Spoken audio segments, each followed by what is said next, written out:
back to the Average Angler channel. I'm Sean. I am your host for today. And today we are going to talk about, so you want to be a bass fisherman.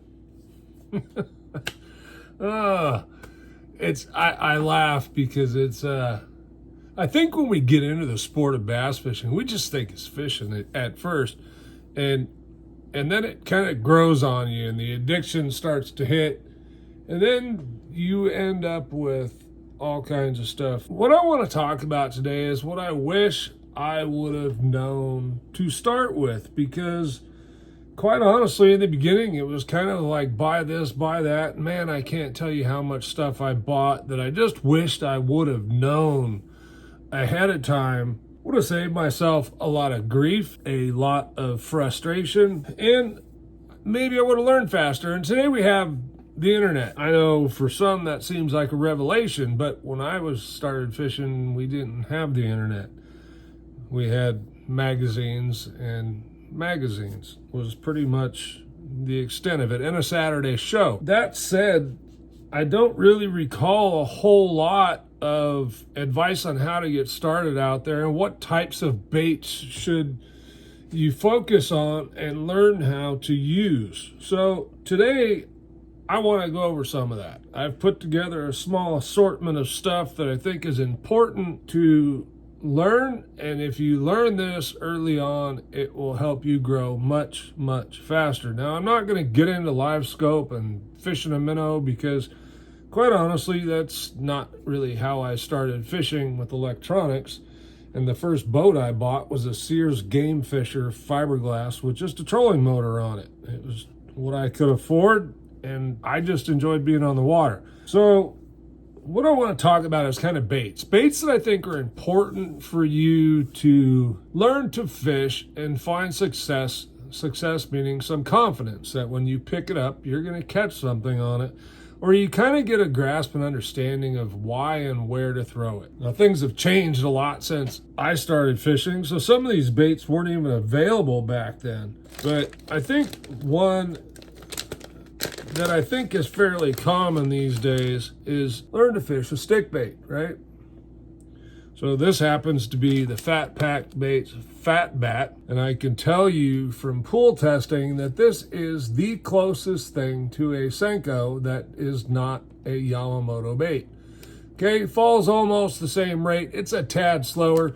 However, both sides undulate when you throw it on a wacky rig, and quite honestly, the colors are phenomenal. Okay, not to mention you get more for your money. You see this pack here is a 15 pack.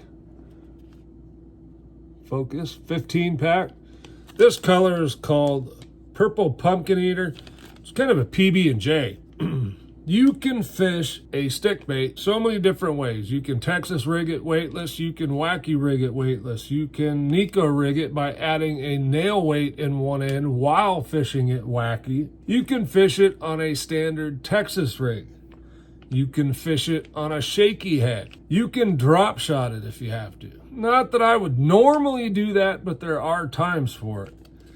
You can put this on a standard rig that you are flipping and pitching into cover, like tules, trees, wood, that kind of thing. It doesn't get talked about a whole lot as a flip bait, but you can use it and probably have pretty good success. So that's number one, and I think most of us learn with plastics. Now, if you're not plastics type of guy, you're more of a chunk and wind, cast and retrieve, then this bait wasn't around when I started, and I would have said the spinnerbait. But in the grand scheme of things today, I am going to point you towards a chatterbait, and you can pick and choose your price range. It's like 17, 18 bucks, like $7, okay? I can tell you they both work really, really well. I've actually had my best day of chatterbait fishing on this one right here, the Z-Man Chatterbait Elite. Okay, now I think part of that's just dumb luck. 9 times out of 10, I want to throw the Jackhammer. It's just better quality components. The blade vibrates immediately, and so forth and so on, that most beginner fishermen really probably aren't going to notice or worry about. That said, a chatterbait can be fished in any depth of water if you want to let it sink to the bottom. It can be fished in any depth of water. I think most of the time we're generally fishing a chatterbait in, let's call it, less than 10 feet. And quite honestly, most of the time, probably less than 8. That's me anyway, okay? And I think most people. But the chatterbait, you're going to put a trailer on or you don't put a trailer on. It will get bit either way, but it's going to teach you how to deal with things like grass, right? You feel it grab the grass, you learn to pop it off. You learn to develop the feel to know when you've got that grass off, when you need to snap that rod, so forth and so on. You start to pick up little detections of bites. A lot of times on a chatterbait, it's just that it stops vibrating. So you need to kind of be in tune, because that fish will come up and suck it in, and they don't pull off one direction or the other. So it doesn't necessarily load your rod. They might just kind of cruise behind it at the same speed for a second or two. And before you know it, they're spitting the bait out. And that tends to be when you feel it. So you need to develop a feel for the bait. And this really goes for every single bait we talked about, right? Even those senko style baits or the Phat bat. And next, I would say, learn to fish a square bill. These are some of the ones I like. This Lucky Craft. These are 2.5s, by the way. Might want to try a 1.5, a little bit smaller, a little bit lighter. This time of year, probably a better size at most places, but a crankbait is, again, something that you can start out. All you do is chunk and wind it, and it's going to catch fish. Again, you need to pay attention to types of areas you get bit. Is it around something? How deep was the water? If you're walking the bank, how far was it from the shore? And then maybe in certain areas you can kind of start to get a grasp of how deep that is. Most of the time on a square bill, again, much like the chatterbait, we're going to be less than 8 feet of water, and oftentimes less than that. Okay, the 2.5 is going to run a little bit deeper than a 1.5, so forth and so on. They have 1.0s. 6 Cents calls them, this was a 100. They have the 50. I think they have a 25. Smaller sizes, dive shallower. I like to keep it simple and maybe just start out with a Strike King 1.5. Okay, great bait, works very, very well. All right, so moving on. Next, I think, and these ideas would kind of change based on the time of year it is. Most of the stuff I'm giving you is pretty ample for now, meaning this time of year, but they can be great year-round too. They will eat the chatterbait and the crankbait all year round. Now, next, I'm going to say a shaky head. Now, I mentioned the shaky head when I was talking about the Phat bat. The great thing about a shaky head is now you get some worms, right?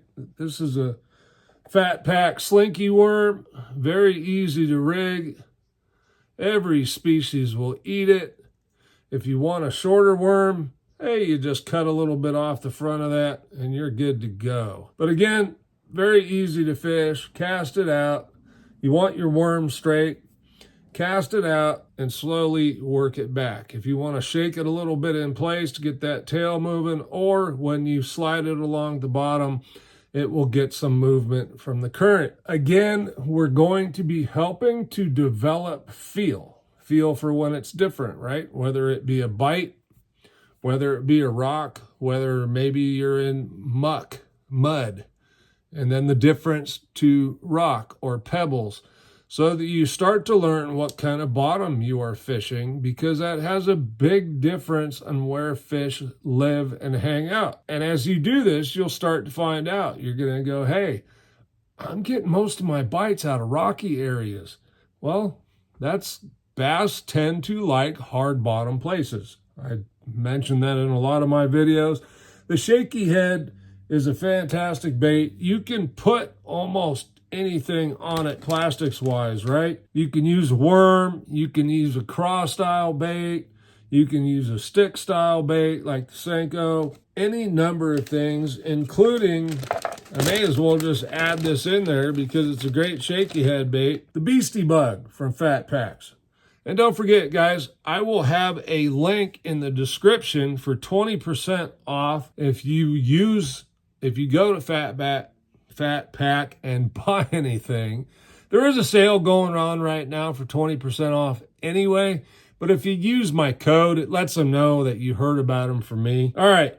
So the reason I had the Beasty Bug sitting there is because it brings me to the number one bait that I think for some reason us as beginners neglect to learn. And I've look, lots of friends, lots of people I've fished with over the years that never picked up a jig. Okay, and I was fortunate enough to pick it up immediately, but I was flipping and pitching it to cover. I really didn't learn about offshore and structure fishing with the jig until later on. Again, it's an area where fish are at majority of the time, offshore, not in the cover. There is a population of fish that lives off the bank in structure rather than cover. Structure is ledges, drop-offs, rock piles, any kind of hard cover that gives fish something to hold on.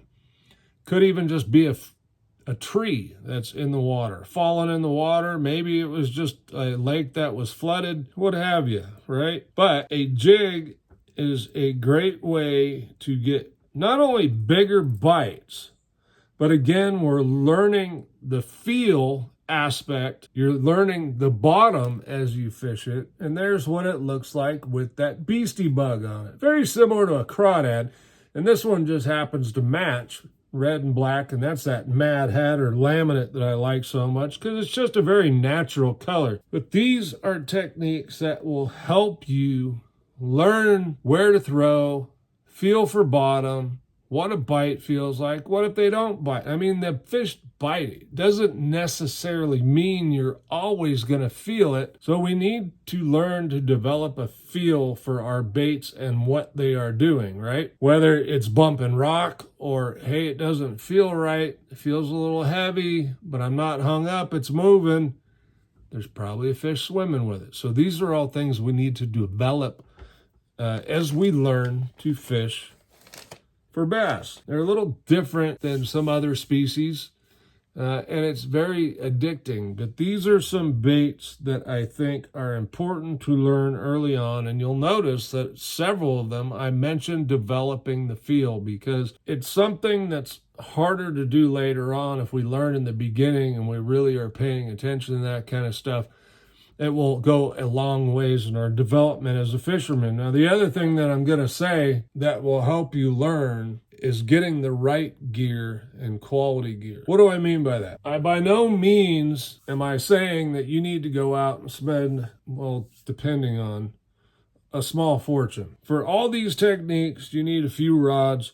The crankbait, the square bill, the chatterbait can all be fished on the same rod. The jig, 7 foot to 7'3", medium heavy, fast action will do you just fine. You could also use that for flipping and pitching to cover. The shaky head, I would throw on a spinning rod, 7 foot to 7'2", medium action. The senko you could fish on the jig rod if you're wacky rigging it, or you can also throw it on the spinning rod. So you don't need a lot of rods. What you do need to do when you buy a reel, get a reel. If it's a casting rod, buy yourself a quality reel. It's going to be much less frustration and something you don't have to replace later, like I did, who when I started, I tried to spend as little as possible and then just a little more and then just a little more. And it took a while before I got into a reel that was actually a decent reel. And back then there was nowhere near as many, and you really had to spend a lot more.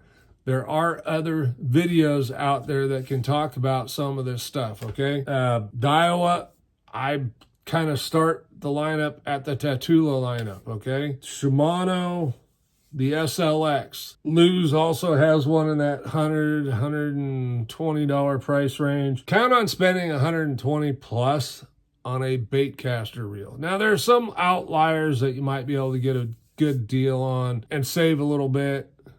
The thing is, the two Tulas I have I've got my original Tatulas from when the Tatulas first came out, and I've never had to do anything but clean them and put a drop of oil on the bearings. That's it. As far as a spinning reel goes, a spinning reel, I think you're better off putting a little more money into your rod and just saving on the reel. You can get a decent reel in that 80 to 100 pound or $100 mark, and then a little better quality spinning reel will go a long ways with sensitivity and lightness so that you can feel those light bites. A chatterbait or square bill rod doesn't need to be real sensitive. You're reeling it, the bait's moving. You should be able to feel the vibration of the blade or the crankbait, and if it stops, you know something's going on. The jig rod, again, part of this is getting in tune with your bait, knowing what it feels like. I'm the first one to tell you that I love my upper echelon jig rods. However, I don't hesitate to tie them onto my $99 Abu Garcia that I bought and fish it on that. The right rod will help you cast further and more accurate than the wrong rod. So this is why it's important. And if you have a local tackle shop, please by all means go in and talk to the staff, tell them what you want to do and get some advice. And if that means you have to wait a couple weeks to get it, then I suggest doing it just because I think you'll be happier in the long run. If you're new to bass fishing or you don't know these techniques or aren't proficient with them, I would advise getting proficient with them. Number one, they're all fish catchers. They catch a lot of fish, and they'll help you catch a lot of fish. Sometimes it takes a little getting used to throwing them, fishing them, figuring out where to throw them. And if you watch some of my other videos, I give you pointers on that. But this video is already getting kind of long, so we don't want to get into that here. But I do have other videos explaining that stuff. Learn these techniques. It'll help your fishing. Sean the Average Angler, thanks for watching. We'll see you on the next one.